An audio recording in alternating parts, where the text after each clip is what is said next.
Welcome to the Dropship.com podcast. Today, we're bringing you more e-commerce insights, dropshipping strategies, and all the inspiration you need to grow your business. Whether you're a beginner or a pro, this podcast is your one-stop shop for success. Ready to roll?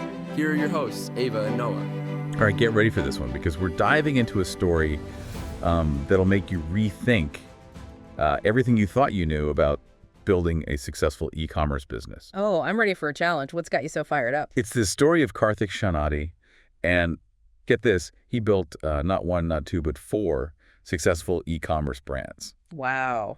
Racking up over 300 licenses and hitting a cool $10 million.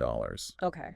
All without spending a dime on ads. You heard that right, 0 ad spend. Now that's impressive, especially in today's digital world where everyone's like screaming about Facebook ads and Google ads. What's the secret? Did he like invent some revolutionary new marketing tactic? Nope. No magic bullet here. Yeah. Our source for today's deep dive is the Dropship.com newsletter. Okay. And what's fascinating is how Karthik's journey started. We're talking back in his college days. Just a regular guy, figured things out. So where did it all begin? What sparked this whole entrepreneurial adventure? It all started with what he knew, college life.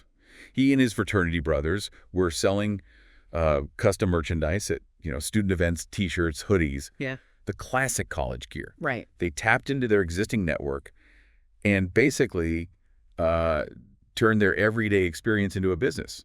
Pretty smart. Absolutely. Starting small, focusing on a niche you understand deeply, those are solid foundational principles, but I'm guessing it wasn't all smooth sailing from there to a multi-million-dollar empire. You're right. It wasn't some overnight success story.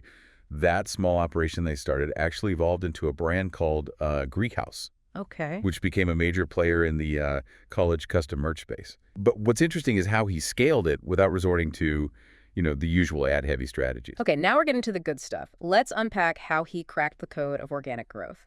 What were his, tactics? Instead of blasting ads everywhere, Karthik focused on building relationships. And I don't just mean surface-level interactions. He was genuinely invested in helping his customers, going above and beyond to solve their problems. Think about it. When you have a great experience with a company, you're more likely to tell your friends, right? Word-of-mouth marketing at its finest. But let's get specific. How do you turn those transactions into lasting relationships? He was all about providing exceptional customer service. He'd go the extra mile to ensure the designs were perfect, the orders were delivered on time, and any issues were resolved quickly and efficiently.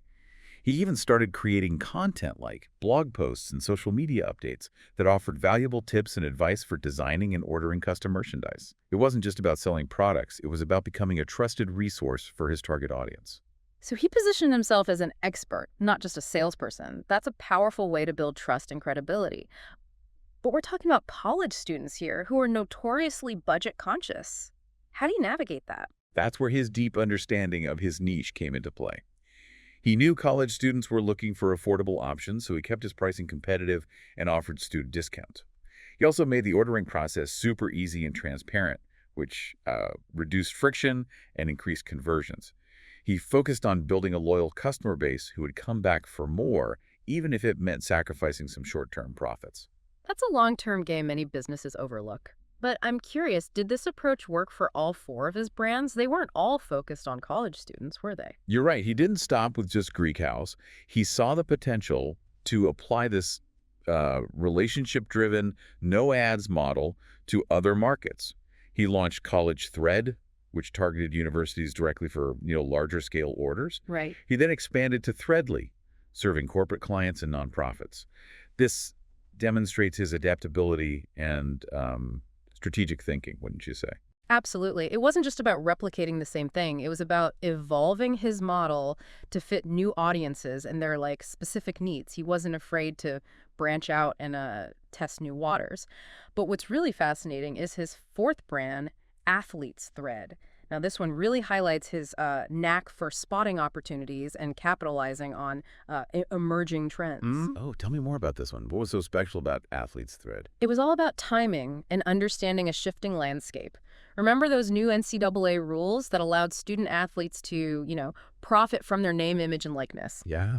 Well, Karthik saw this coming and launched Athletes Thread to help these students monetize their personal brands. He became a first mover in a rapidly growing market. And that, my friend, is a powerful advantage. It's like he had this, entrepreneurial sixth sense, anticipating changes and positioning himself for success.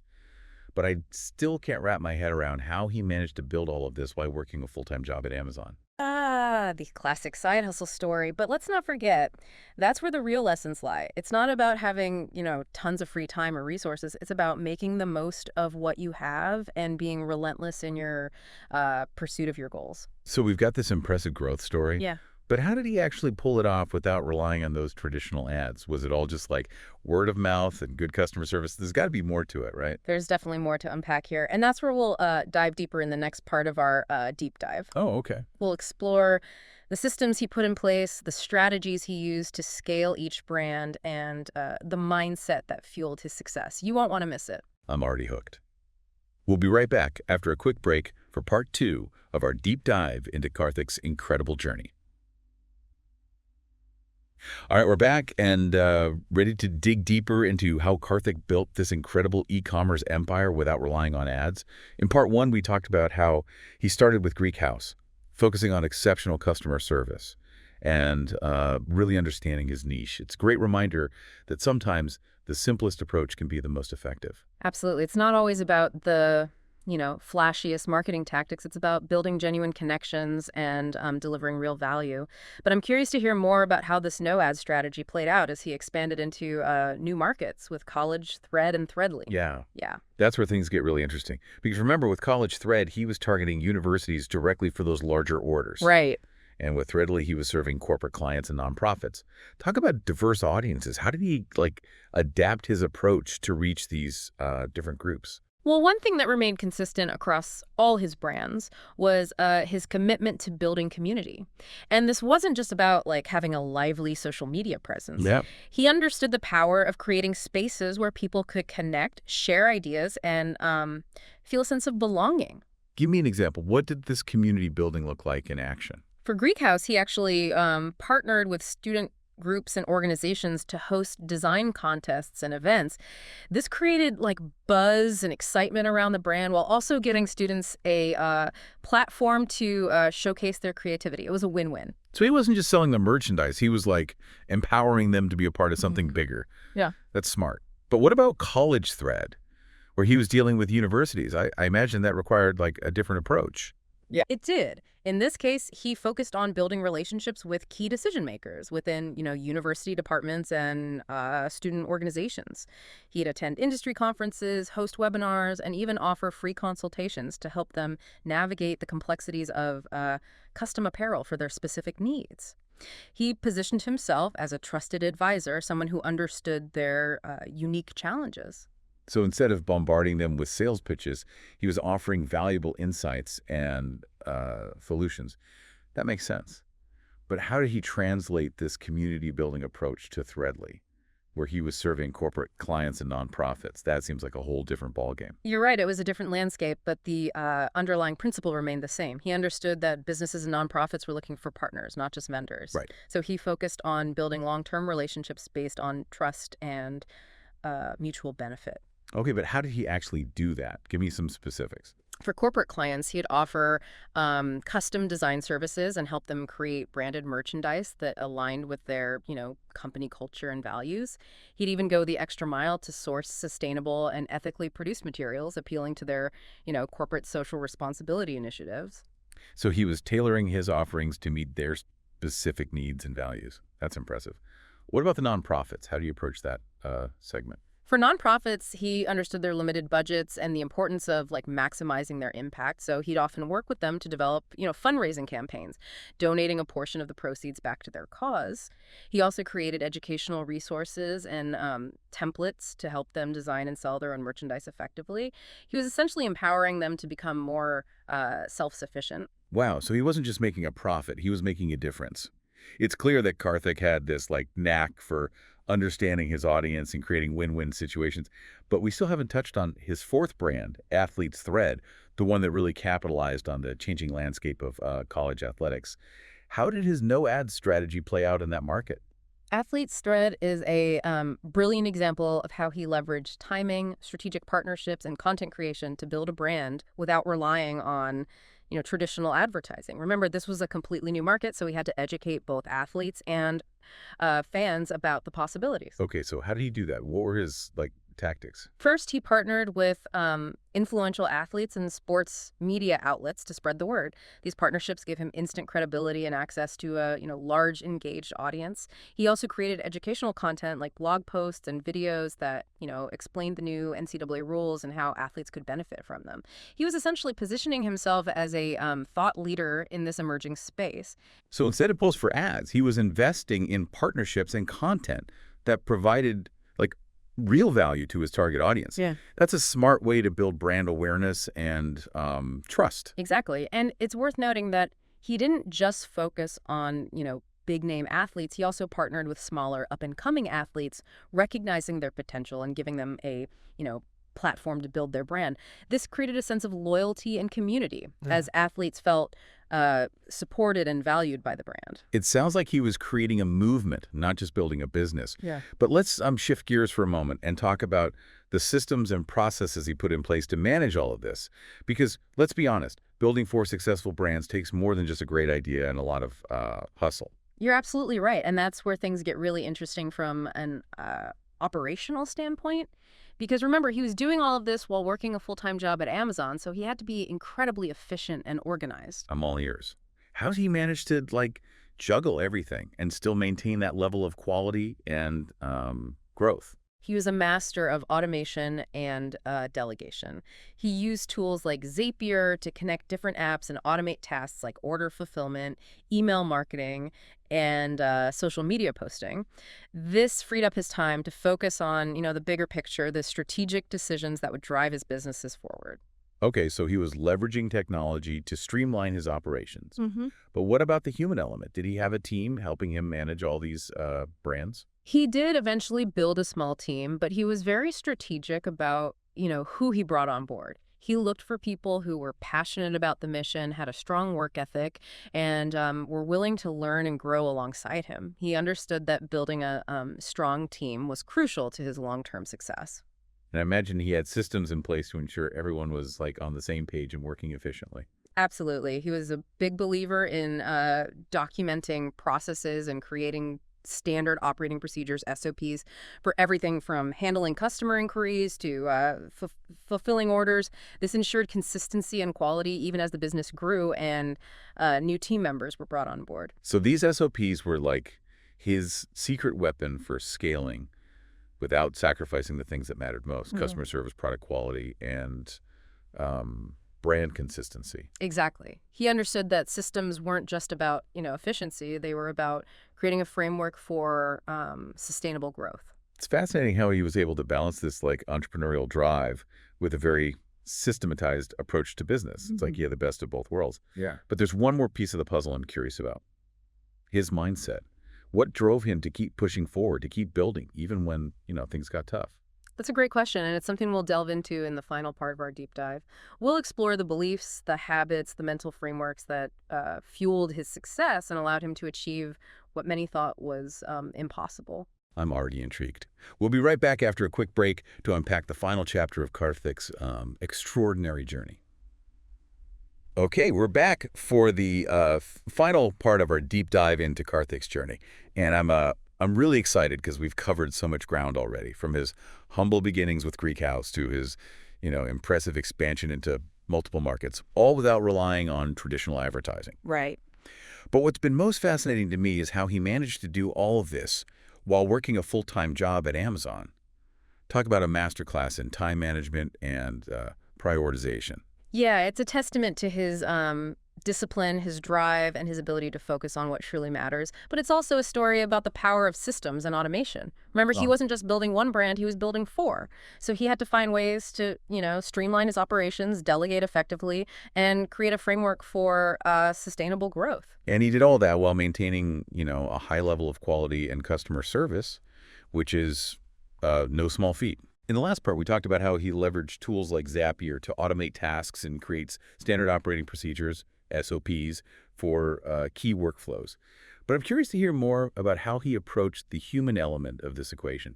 Because at the end of the day, it's people who make a business thrive. You're absolutely right, and that's where Karthik's understanding of human psychology and his ability to connect with people on a deeper level really shine through. He understood that building a strong team wasn't just about, finding talented individuals. It was about creating a culture of shared values, mutual respect, and a genuine passion for the mission. Okay, that sounds great in theory, but how did he actually put this into practice? What did this culture look like in action? One of the things he emphasized from the very beginning was clear and open communication. He made sure everyone on his team understood the vision for each brand, the goals they were working towards, and how their individual contributions fit into, the bigger picture. He also encouraged regular feedback, both positive and constructive, so that everyone felt heard and valued. So it wasn't just about giving orders, it was about fostering a sense of ownership and collaboration. Exactly. And he also understood the importance of celebrating wins, both big and small. He'd regularly acknowledge team members for their hard work, their creativity, and their commitment to, going above and beyond for customers. This created a positive and motivating work environment where people felt appreciated and inspired to do their best. It sounds like he was creating a community within his own company, which mirrors how he built communities around his brands. It's all about fostering those authentic connections, whether it's with customers, employees, or partners. You've hit the nail on the head. I think this is a key takeaway from Karthik's story for, anyone looking to build a successful business. It's not just about the product or service you're offering. It's about the relationships you build along the way. Yeah. It's about creating a positive impact on the people you interact with, whether they're your customers, your team, or your community. So it's not just about making a profit, it's about making a difference. And that's a powerful message. But I want to circle back to something we touched on earlier, Karthik's mindset. What were the beliefs, the habits, the mental frameworks that allowed him to achieve this level of success while balancing a demanding full-time job? Well, one of the things that stands out to me is his unwavering belief in himself and his vision. He didn't let the, naysayers or the doubters hold him back. He had this inner drive, this determination to prove that it was possible to build a thriving business without relying on, traditional advertising. So it was about having that entrepreneurial spirit, that willingness to challenge the status quo and forge his own path. Absolutely. And it wasn't just about, blind faith either. He was a voracious learner, constantly seeking out new knowledge, new strategies, new ways to improve his businesses. He'd read books, attend conferences, connect with mentors, always looking for that edge that would help him, stay ahead of the curve. So it was a combination of belief and action, vision and execution. Yeah. He wasn't just dreaming big, he was putting in the work to make those dreams a reality. And he did it all with a remarkable level of resilience, because let's be honest, building a business is, it's hard. There are going to be challenges, setbacks, moments when you want to, throw in the towel. But Karthik never gave up. He had this ability to learn from his mistakes, to adapt to changing circumstances, and to keep moving forward, even when the going got tough. It's that classic entrepreneurial grit, that ability to weather the storms and come out stronger on the other side. Yeah. Exactly. And I think this is an important lesson for all of us, regardless of whether we're building a business or pursuing any other, ambitious goal. It's not going to be easy. There will be obstacles along the way. So as we wrap up this deep dive into Karthik's story, what's the one key takeaway you want our listeners to leave with? I think it's this. Success is not a destination. It's a journey. It's about constantly learning, growing, and evolving. It's about embracing challenges as opportunities for growth, and it's about believing in yourself even when no one else does. Beautifully said. And I would add that it's also about, finding joy in the process, because building something from scratch, creating something that brings value to others, that's incredibly rewarding in itself. So celebrate the wins, learn from the setbacks, and never lose sight of why you started in the first place. And remember, if Karthik could build a $10 million empire without ads while working a full-time job, imagine what you can achieve with the right mindset, the right strategies, and the willingness to put in the work. That's the perfect note to end on. Thanks for joining us on this deep dive, and we'll catch you next time for another fascinating journey into the world of entrepreneurship. That's it for today on the Dropship.com podcast.